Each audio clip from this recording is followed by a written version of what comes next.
16, we want to model the relationship between length and cost with these equations. And you can go ahead and find the slope or find the y-intercept, or you could just plug in, right? Let's plug in length is 10, x is 10, and see which equation gets us 8, 10. A does, B does not, C does not, D does not. So just by plugging in, I can see it say, again, if I found the slope, I would find the slope is 81, and I could find the y-intercept is 0. But any way you slice it, you'll get choice A. 17, this is a scatter plot that is allegedly going to be modeled by a linear equation, so I might draw a line in like that. And I want to know which equation best models that data. What I would say is I've just sketched in a best fit line here. I would say let's pick a point on this. So how about this one right here? Actually, no. Let's use this one because it's at 10. So just by again, it doesn't have to be perfect. It's just got to be close enough. So if I had drawn it like this or like this, it doesn't matter. It'll be close enough. When I plug in 10 for x, I should get 24, and that's how I know my answer is right. And so if I look at A, it's actually looking pretty good because I'll get 26.2 minus 3.2. It's not exactly 24, but it's close enough.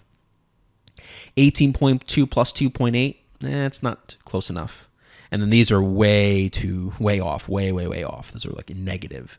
So the only one that works is A. And if you wanted another point to really confirm the difference between A and B, yeah, just pick another one. Let's do like 20. When I plug in 20, I should get something like 19. And for choice B, it fails, but choice A, it still works pretty well. So 17 is A. 18, total cost for 200 of the books sold was between those values, which the following could be the number of hardcover books that were sold. So I want to set up a couple of equations here. I suppose you could set up a second inequality, but I'm going to set up a system that I can solve.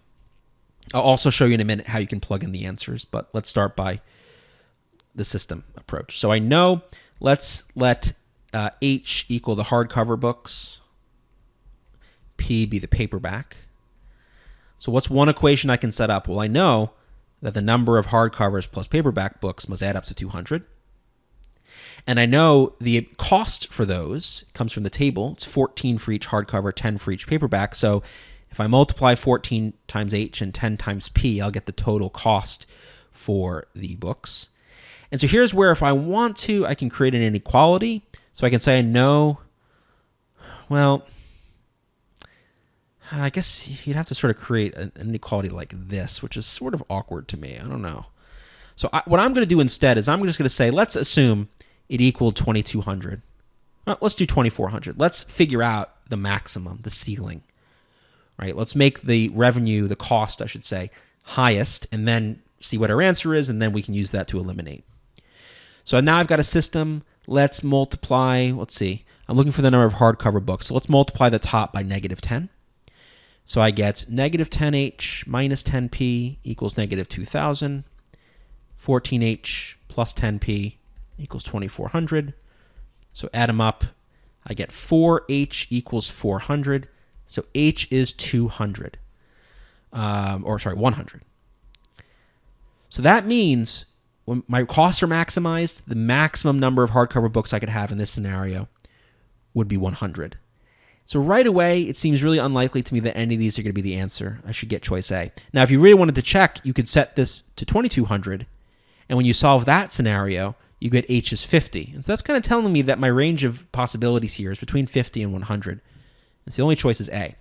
But here's another way to do it. If you don't want to deal with inequalities or systems, you can actually test out the answers because the answers represent possible numbers of hardcover books. So let's take each of those as a scenario and see if it makes sense. So for example, let's start with C. And you'll see why I'm starting with the C in a minute. If I had 160 hardcover books, that would mean I would have 40 paperbacks. And what would be the cost for that? It would be 160 times 14 plus 40 times 10, just getting those costs again from this table. And so when I do that calculation, I get 2640. That's beyond the range of the costs that I'm given here. So C fails. And so at this point, I don't really even need to check D. D is just going to be too big in costs as well. So I can check A and B, and let me just cut to the chase and check A. If I've got 80 hardcovers, I've got 120 paperbacks. 80 times 14 plus 120 times 10 will give you my total cost. And let's see, 80 times 14 plus 1,200. So I'm getting 2320, which settles nicely in my range. So that also shows that A could be the answer, and therefore is.